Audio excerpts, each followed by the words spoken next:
this is Preet from Doodling Art Preet. Welcome back to my channel, and today we are going to talk about varnishes. This video is actually in continuation to my last video where we talked about gesso and the applications of gesso on different sort of materials. Here's the gesso that I use from Montmartre. You could also use from other brands like Liquitex, Brustro, but today we are gonna discuss the varnishes. I have two varnishes, one from matte, one is gloss. Both of these are from Little Birdie, but you can go for other brands also, like Liquitex. I love varnishes from Liquitex and Brustro, both of them. They have a very high quality, and this is the third one that I really love. I did not have those handy, those are kind of finished for me, but I thought why not I explain the entire process using these itself. Okay, now you might be wondering what is a varnish. If you have never used it before, then you can say it's a very hard and a protective coating, which is applied over any surface. Like this over here is a wooden surface. I have this ceramic pot over here, and actually this is already polished. This is varnished. I used gesso last time on it, and then I've applied a layer of a chalk paint on it. I'm not sure if you're aware of chalk paints. I do have them as well handy here.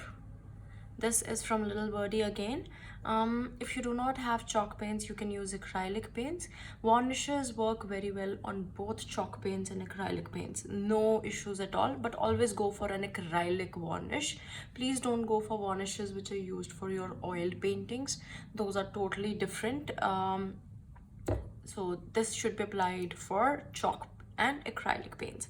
You can also use fabric paints. Actually, if you've used fabric paints on one of your paintings, that is also good.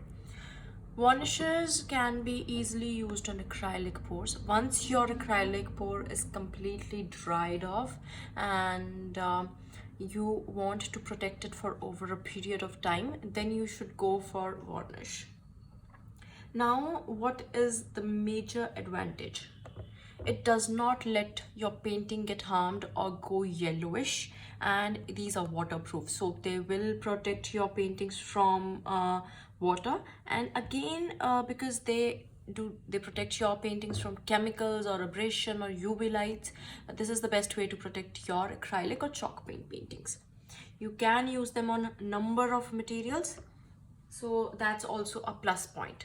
Now, these are actually made from polymer emulsions, so they are type of a resin coating, a hard resin coating only, but we are not using epoxy resin in this. Okay, so this has been varnished with the matte one, and you can see it's actually matte. It's not giving a glowy finish, and I can still see the vintage look from the chalk paints. That's what we are basically going with for the chalk paints. We can use acrylics for the glossy look, but if you're using chalk paints, you're gonna get a matte look. So always go for matte varnishes for the chalk paints.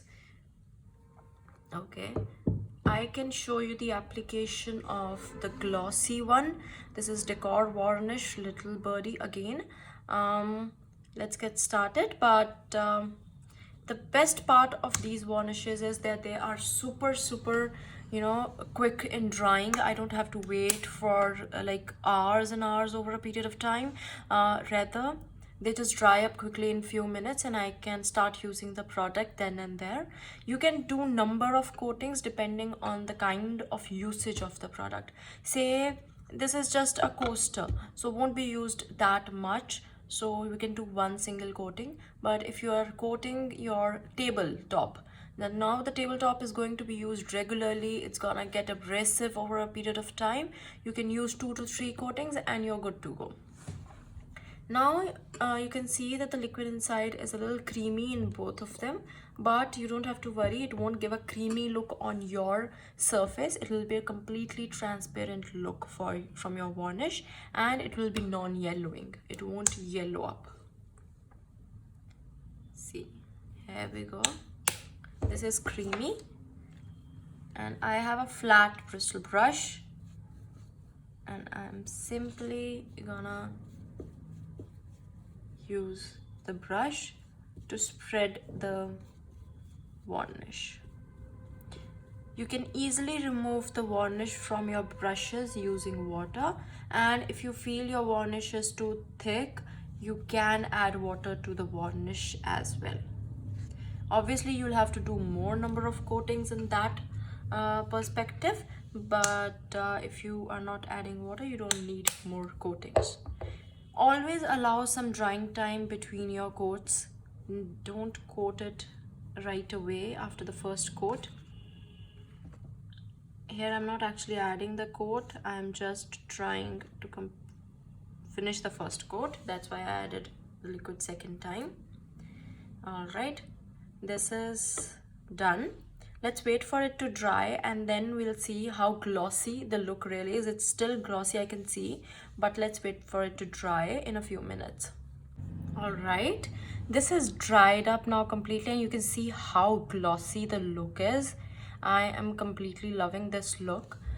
If you compare it with the matte look, they're totally different. You might see a little reflection over here. That's because of the light, but actually it's completely matte. Whereas if you compare it with this, it's not just the reflection, its surface is completely glossy. Now, if you do not have Little Birdie available in your area, this is, I think, available throughout the world though. From India, you can buy it from Itsy Bitsy craft store.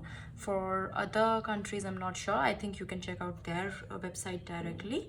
And if you do not have this, you can go for other brands like Liquidex or Brewstro or whichever is available for your area. But always go for an acrylic varnish and do not go for oil varnishes.